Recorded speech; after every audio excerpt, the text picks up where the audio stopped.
नमस्कार दर्शकवृन्द, दिनभरका देश विदेशका प्रमुख खबरहरू समेटिएको नेपाल टाइम्सको टप 50 बुलेटिनमा स्वागत छ। म रश्मिता उदास। सुरु गरौं आजका प्रमुख खबरहरू। कम भिजिबिलिटीका कारण त्रिभुवन अन्तर्राष्ट्रिय विमानस्थलबाट हुने उडान र अवतरण प्रभावित। 2 दर्जन उडानमा ढिलाइ। एयर अरेबियाको जहाज 5 फन्का लगाएपछि मात्रै अवतरण। काठमाडौँ विश्वकै सबैभन्दा धेरै वायु प्रदूषित शहर। काठमाडौँको AQI 162 पुग्यो। 159 AQI सहित दोस्रोमा भारतको कोलकाता र 153 AQI सहित बंगलादेश तेस्रोमा। सर्लाही, सिन्धुली, महोत्तरी, रौतहट लगायतका जिल्लामा पर्ने चारकोसे झाडी र चुरे क्षेत्रको वनमा डढेलोले तराईमा वायु प्रदूषण बढ्यो। आँखा पोल्ने र श्वास प्रश्वासमा समस्या। वातावरण धुवाँले थुमियो। पश्चिमी न्यूनचापीय प्रणालीको सामान्य प्रभाव रहेकाले आज पनि देशका पहाडी क्षेत्रमा मेघ गर्जन र चट्याङसहित हल्का पानी पर्ने सम्भावना। तराईको मौसम भने सामान्यतया सफा। अबको 1-2 दिनको मौसम यस्तै रहने। वैशाख 30 गते हुने स्थानीय तहको चुनावका लागि मतपत्र छपाईको तयारी सुरु। 1-2 दिनभित्रै जनक शिक्षा सामग्री केन्द्रले मतपत्र छपाई सुरु गर्ने। 2 करोड मतपत्र छाप्ने निर्णय। राष्ट्रिय मान्यता प्राप्त दललाई मात्र चुनाव चिन्ह दिने कानूनी व्यवस्थाको विरोधपछि साना दललाई पनि उनीहरूकै चुनाव चिन्ह दिने निर्वाचन आयोगको निर्णय। साना दलको उपस्थितिको आधारमा चिन्ह दिइने। आगामी निर्वाचनमा विकट स्थानमा मतपत्र, मतपेटिका र निर्वाचन सामग्री ढुवानीको जिम्मा नेपाली सेनालाई। मतपत्र छपाई सम्बन्धी सुरक्षाको जिम्मा पनि सेनालाई नै। निर्वाचनमा सुरक्षा संवेदनशीलताका आधारमा सेनालाई परिचालन गरिने। प्रधानमन्त्री देउबा औपचारिक भारत भ्रमणमा चैत 18 गते पत्नी आर्जु राणा, परराष्ट्र मन्त्री नारायण खड्का सहित अन्य केही मन्त्री र सचिवहरूसँग जाने। मोदीसँग चैत 19 गते भेट गर्ने। देउबा बनारस पनि जाने।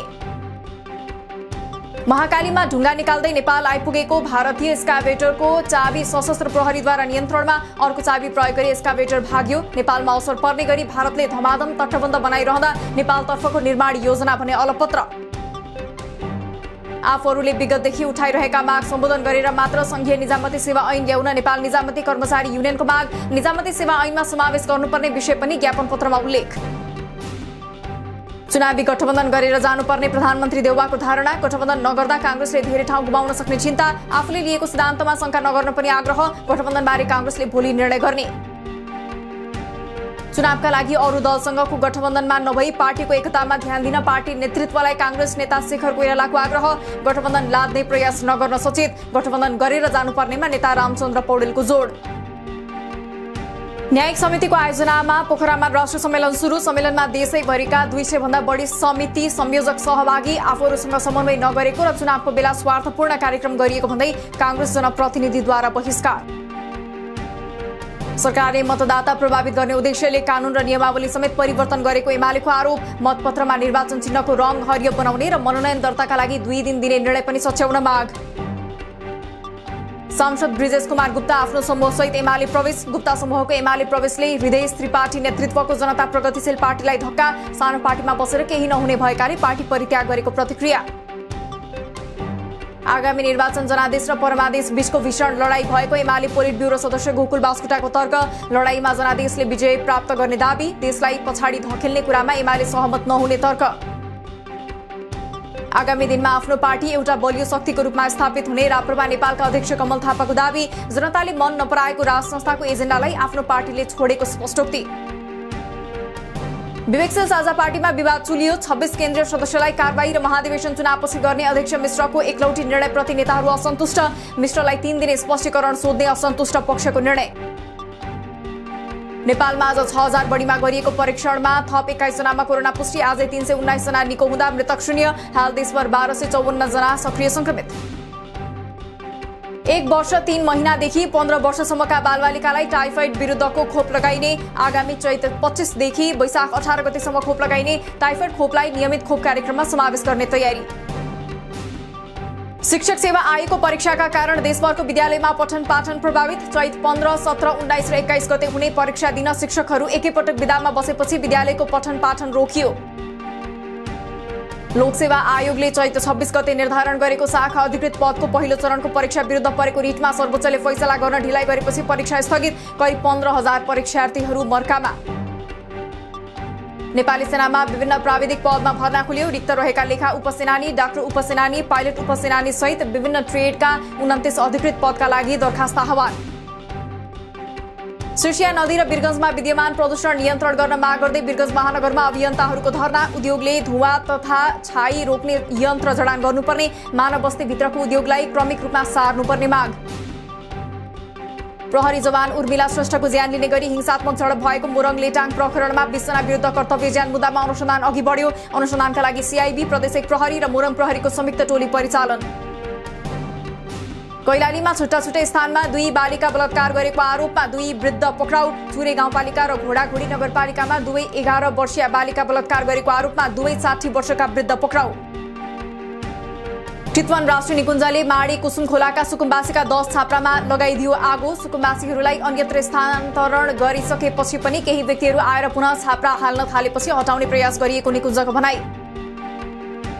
उदयपुरको उदयपुरगढी शिखरपुरमा आगलागीमा परेर 68 वर्षीय शिवमाया मगरको घटनास्थलमा मृत्यु। 7 घर जलेर नष्ट, विद्युत सर्ट भएर आगो लागेको हुन सक्ने अनुमान।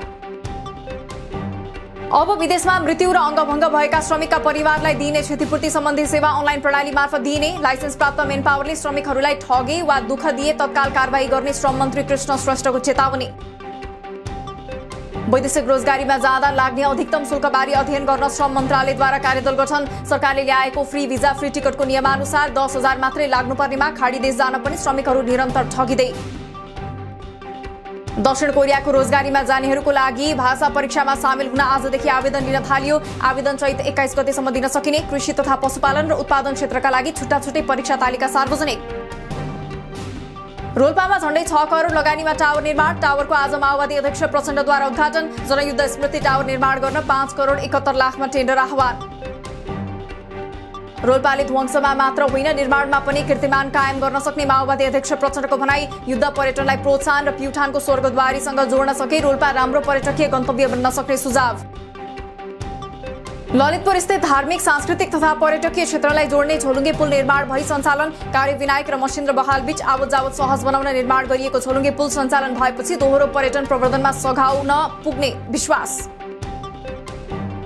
डोटीको सबैभन्दा दुर्गम मानिने सायल गाउँपालिका 1 छपाली कौराडीमा वर्षौंपछि बिजुली बत्ती पुग्यो। गाउँमा विद्युत विस्तार भएसँगै कामकाजमा निकै सहज भएको भन्दै त्यहाँका नागरिकहरू हर्षित। कमजोर कानूनी आधारमा लगानी बोर्डको गठन भएकाले त्यसको ऐन संशोधन गर्नु जरुरी रहेको पूर्व प्रधानमन्त्री डाक्टर बाबुराम भट्टराईको भनाई। बोर्डको नेतृत्व प्रधानमन्त्री पछिको दोस्रो वरियताको शक्तिशाली व्यक्तिले गर्ने व्यवस्था बनाउन सुझाव। चैत दोस्रो साता पनि वाणिज्य ब्याङ्कहरूको निक्षेप सङ्कलन दयनीय। पछिल्लो साता 27 वाणिज्य ब्याङ्कको औसत सिडी रेशियो 91% भन्दा माथि। निक्षेप सङ्कलन र कर्जा लगानी बराबर। सुनको भाव आज 400 रुपियाँले घटेर प्रति तोला 1,05,000 रुपियाँ तोकियो। चाँदी पनि तोलामा 20 रुपियाँले घटेर 1380 रुपियाँमा कारोबार। शेयर बजार परिसूचक नेप्सी आज सोमबार 29.98 अङ्कले घटेर 2542.28 बिन्दुमा झर्यो। आजै 2 अर्ब 54 करोड 53 लाख रुपियाँको शेयर किनबेच। नेपाल, मलेसिया र पीएनजी सम्मिलित त्रिदेशीय T20 श्रृङ्खलाको पहिलो खेलमा नेपालले पपुवा न्युगिनी पीएनजीलाई 15 रनले हरायो। नेपालले दोस्रो खेलमा बुधबार मलेसिया र बिहीबार पीएनजीसँग खेल्ने। ओपनर कुशल भुर्तेलले T20 अन्तर्राष्ट्रिय क्रिकेटमा 12 इनिङ्समै 500 रन पूरा गरे। अन्तर्राष्ट्रिय क्रिकेटमै छिटो 500 रन पूरा गर्ने कुशल सम्भवतः पहिलो क्रिकेटर। 12 इनिङ्समा भुर्तेलले बनाए 5 अर्धशतक र 1 शतक। क्यानाडा 36 वर्षपछि फिफा विश्वकपका लागि छनौट। पानामालाई 5-1 ले हराएपछि अमेरिका कतार विश्वकपको ढोकामा। अब बुधबार हुने कोस्टारिकासँगको खेल 5 गोल भन्दा बढीको अन्तरले नहारे अमेरिका विश्वकपमा पुग्ने। चीनको साङ्घाईमा लकडाउन लागू। शहरको पूर्वी क्षेत्रमा आजदेखि अप्रिल 1 सम्म र पश्चिमी क्षेत्रमा अप्रिल 1 तारिखदेखि 5 तारिखसम्म लकडाउन लागू हुने घोषणा। 2 करोड 50 लाख मानिस प्रभावित। आफ्नो देशले तटस्थ हैसियत कायम गर्ने गरी छलफल गर्न तयार रहेको युक्रेनी राष्ट्रपति जेलेन्स्कीको भनाई। युक्रेन रुस बीच नयाँ चरणको प्रत्यक्ष वार्ता यसै हप्ता टर्कीमा हुँदै। निशस्त्रीकरण हुनुपर्ने जस्ता माग भने युक्रेनद्वारा अस्वीकार। रुसी आक्रमणले युक्रेनको रुसी भाषा बोलिने शहरहरू ध्वस्त पारेको दावी। अब पनि युद्ध लम्बिँदै गएमा तेस्रो विश्वयुद्ध सुरु हुने खतरा बढेकाले आफूले शान्ति वार्तालाई जोड दिएको राष्ट्रपति जेलेन्स्कीको प्रस्तुति। भारत र चीनले रुसबाट पेट्रोलियम पदार्थको आयात बढाए। अमेरिकाले रुसमा प्रतिबन्ध लगाएपछि रुसले अझ सस्तोमा इन्धन बेचिरहेको इकोनोमिक्स टाइम्सको दावी। यसले अमेरिका, युरोप सहितका देशमा पनि इन्धनको भाव बढ्ने।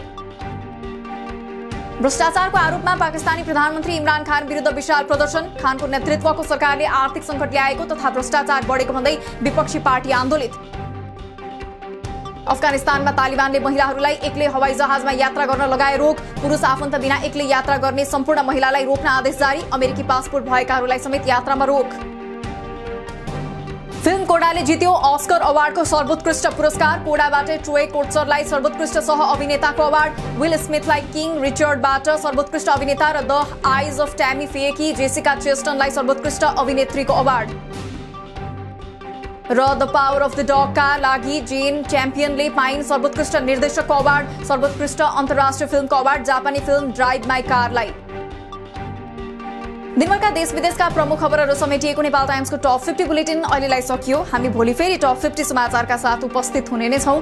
नेपाल टाइम्सको युट्युब च्यानल सब्स्क्राइब गरिदिनु भएकोमा र फेसबुक पेज लाइक गरिदिनु भएकोमा धन्यवाद। ताजा खबरहरू नेपाल टाइम्सको अनलाइन पोर्टल www.nepaltimes.net मा पनि गएर हेर्न सक्नुहुनेछ। नेपाल टाइम्स हेर्दै गर्नुहोला। नमस्कार।